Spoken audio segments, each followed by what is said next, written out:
Ça s'appelle le marché de la solitude. Eh oui.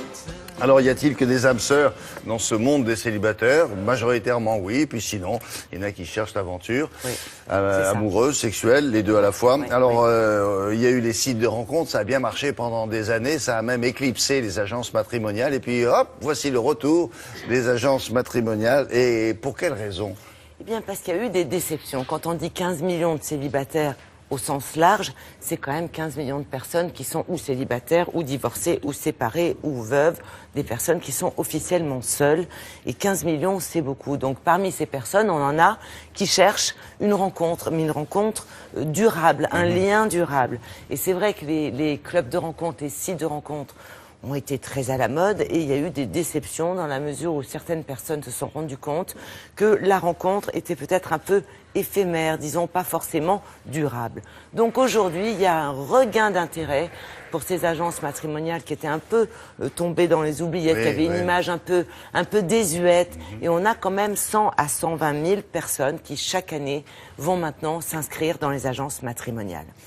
Comment ça se passe? C'est comment dirais-je, ce sont des organismes où on est beaucoup mieux encadré juridiquement. Et c'est pour cela d'ailleurs qu'il y a ce regain d'intérêt. Vous allez signer un contrat, vous allez avoir des garanties.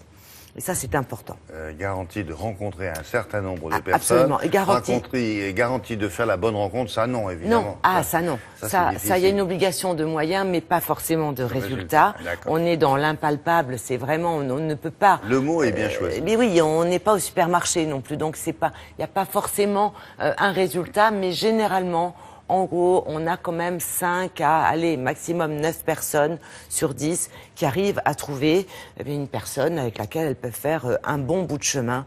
Et cet encadrement juridique est important. Alors, nous avons visité une agence qui a pignon sur rue, ça aussi c'est important. Nous avons rencontré le responsable d'un réseau d'agences et puis nous avons recueilli les témoignages de personnes qui cherchent quelqu'un, qui ont fait une balade en groupe alors que c'était un jour de neige et de froid. Ça ne les a pas empêchés de se retrouver pour prendre un pot. Regardez. Vous avez établi des liens, est-ce que vous vous connaissez un peu mieux? Vous avez dû discuter pendant cette rando? Oui, c'était sympathique. On a fait connexion. On a échangé beaucoup de points de vue, beaucoup de choses. Une agence matrimoniale, par rapport à un club de rencontre, vous apporte la garantie de rencontrer des personnes qui sont libres. C'est-à-dire des personnes qui ont la même motivation d'une rencontre stable, durable, et qui veulent construire une vie de couple à deux. J'avoue que j'ai eu... j'étais sur les sites de rencontres, moi carrément. J'ai vraiment été déçue. Pour faire des rencontres sélectionnées et personnalisées, j'ai besoin de deux choses, de vous connaître et également de connaître vos attentes en matière de profil pour qu'on puisse le définir ensemble. Je suis à la recherche de quelqu'un qui ne soit pas dans la consommation humaine, c'est-à-dire qui soit à la recherche d'une construction durable, d'un vrai lien avec quelqu'un. Qu'est-ce que vous attendez trouver dans les personnes que vous allez rencontrer? L'amour. Je pense qu'il faut pousser un peu le destin, quoi. Et voilà, c'est ce que je fais.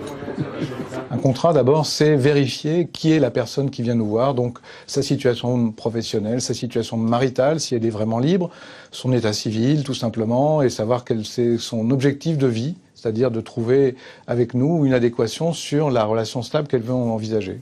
Alors justement, est-ce que vous aimeriez faire des rencontres lors de loisirs en plus des rencontres individuelles? Ah oui, oui, complètement.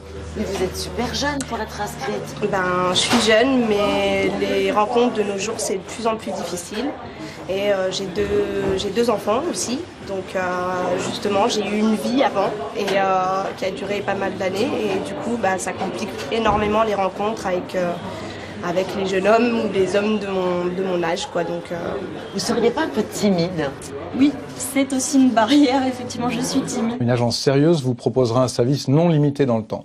Les contrats de 3 mois ou 6 mois sont des contrats trop courts pour réussir. De toute façon, le prix du service qui est entre 2 000 et 2 500 € est un prix forfaitaire que vous ne paierez qu'une fois. Qu'est-ce que j'attends d'un homme? Qu'il soit sincère, beau. Moi, je suis très fleur bleue, moi. Ce que j'attends, c'est aimer et être aimé. Quand on se marie, pour la vie, aussi pour la vie. Voilà. Quelque part, on est dans cette disposition. On cherche voilà, on cherche celle qui va être notre compagne pour le restant de nos jours. Est-ce que il y a des dénominateurs communs, quel que soit leur âge, quel que soit le sexe? Est-ce que ça a augmenté le nombre de célibataires en France au cours des 20 dernières années? Ça a doublé en 25 ans. Ah oui, oui, c'est pour ça d'ailleurs que les sites ont eu beaucoup de succès et ont entraîné aussi quelques déceptions. On a 450 agences matrimoniales en France. Choisissez si possible une agence qui a pignon sur rue. Lisez bien votre contrat. Vous devez par exemple pouvoir sortir du contrat si par le plus grand des hasards vous avez rencontré quelqu'un